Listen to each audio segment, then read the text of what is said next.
What's up YouTube, Saf here on Super Saf TV, and in this video I'm going to be comparing the specs of the Nikon D7100 to the Nikon D600. The D7100 is the latest DX format DSLR from Nikon, and it's aiming at the intermediate level photographer. Sits just before the full frame lineup, which begins with the Nikon D600.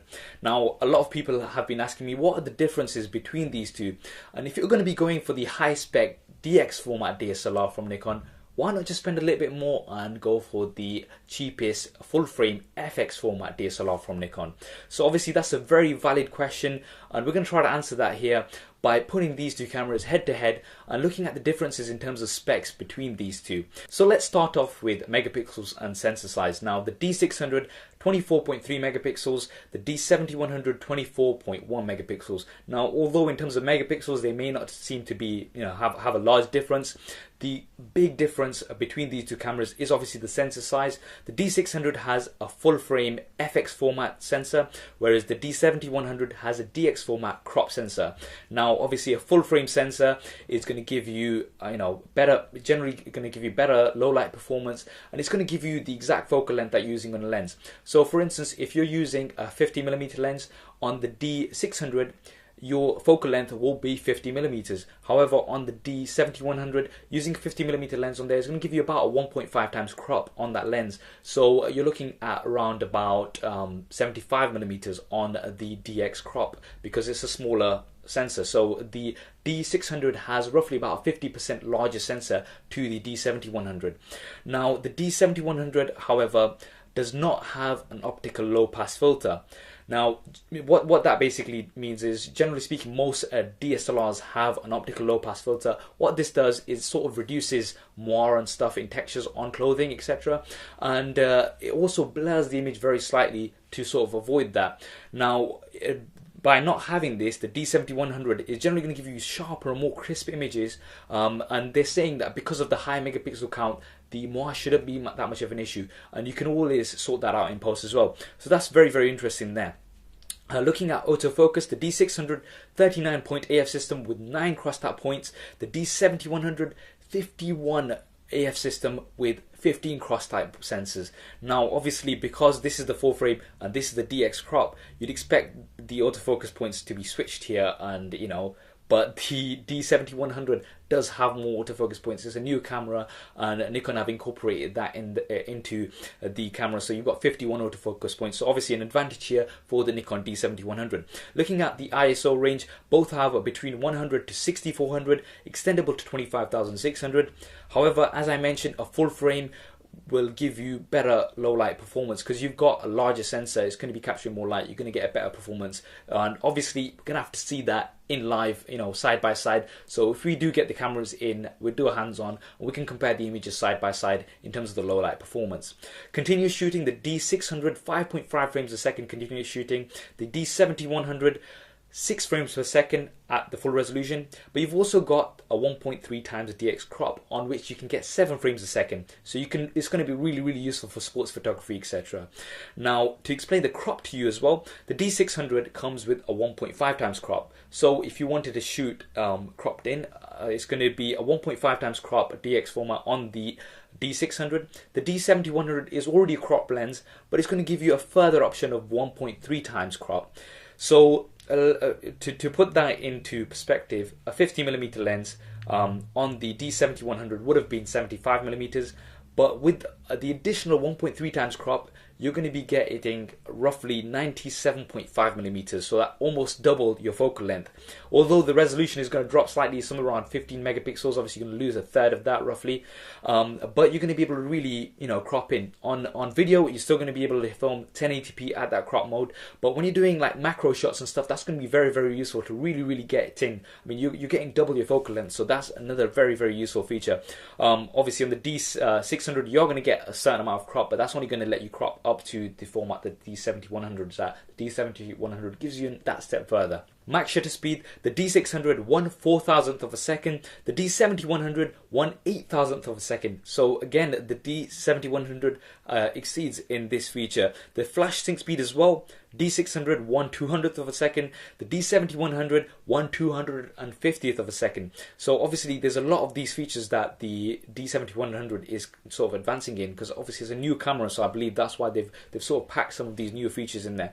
Viewfinder, both are going to give you 100% coverage at the full resolution. The D600, if you are using the DX crop, it's going to give you 97% coverage, but generally speaking 100% coverage for your general shots. In terms of the screen, the LCD screen, both have a 3.2-inch screen. However, the D7100 has a 1229K screen, whereas the D600 has a 921K dot screen. So basically you got more pixels in the same amount of space. So the PPI for the Nikon D7100 is going to be higher, so you're going to get more crisper images. Like, you're going to be able to see better images on the back of the screen because you've got more pixels crammed in a smaller space. The card slots both have dual SD card slots. Obviously very, very advantageous. You've got overflow and backup storage on these that you can use. Generally speaking, DX format DSLRs don't have this, but the D7100 does, because again it's going for that intermediate photographer. So again, another useful feature. Looking at video, the D600 1080p at 24, 25 and 30 frames a second, 720 at 50 and 60 frames per second. The D7100 also does this, but you've got the additional option of going to 1080i at 50 and 60 frames a second. Again, another advantage here, because you've got 1080, fair enough, it's 1080i, not 1080p, but you can shoot up to 50 or 60 frames a second, which is pretty useful. Moving on, max recording length in terms of video. The D600, 20 minutes at full HD. The D7100, 29 minutes and 59 seconds. So the D7100 is going to let you record for about 50% longer than the D600 is. So again, another advantage here for the D7100. Both of these cameras also can give you a clean, uncompressed HDMI feed using the HDMI port, and you can export that to an external recording device. Obviously, a very, very must-have feature for professional, video pros out there who want that amazing quality video direct to an external hard drive rather than recording in the camera. Mic input and headphone out. Both of these cameras have mic in and headphone out. Obviously must-haves for videographers out there. And looking at the size and weight, the D7100 675 grams, the D600 760 grams. So obviously slightly in terms of the weight, the D7100 is slightly lighter, only about 85 grams, but it's also smaller. The D600 is larger in height, width and depth slightly. So the D7100 is a little bit more compact. Wireless transfer, both you can get an additional wireless adapter, and this is optional, so it doesn't actually come, but it's only about 50-60 pounds, both similarly priced. The D600 uses a WU1B wireless mobile adapter. The D7100 uses a WU1A, so slightly different, but they're priced very similarly. Now what these are going to allow you to do, literally plug them into the DSLR, and they're going to let you transfer the images onto a mobile device, a tablet or a mobile phone, and it's also going to let you have certain controls over the camera via your mobile or tablet as well. So very, very useful there as well. Looking at price, now price is obviously the interesting point here. The D600 currently, I mean, places like Amazon, you can get it between 1,400 to 1,450 pounds. Really, really competitive there for a full frame DSLR, I must say, and around about $2,000 in the US.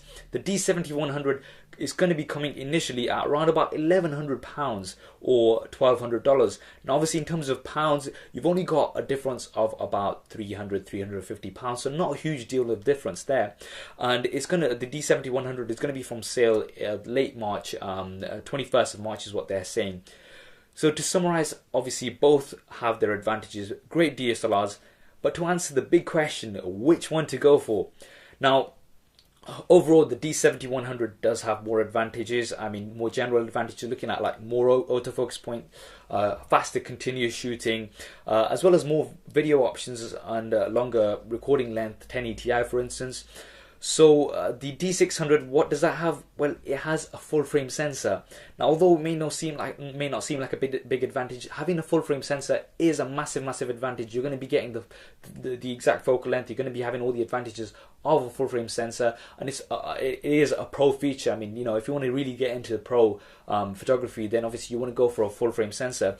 Personally, you know, I think it comes down to personal preference, but if you were to ask me, I would personally go for the D600 based on current pricing right now, because there is not much of a price difference between the D600 and the D7100. So personally, right now, at this point, if I had the choice, if I was choosing between these two cameras, I would go for the D600 based on the fact that you've got a full frame sensor at not much of a higher price. Having said that, the D7100 price will drop undoubtedly. The D600, when it initially released, was about £2,000.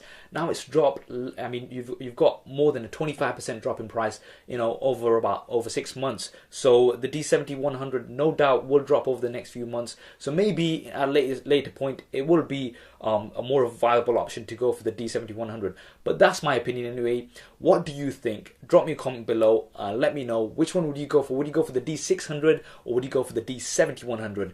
But anyway, I hope you enjoyed this video and found it useful. If you did, please do hit that thumbs up button. It really does help me out. And why not subscribe to the channel? I've got plenty more videos coming up on here. Thanks for watching. This is Saf on Super Saf TV, and I'll see you next time.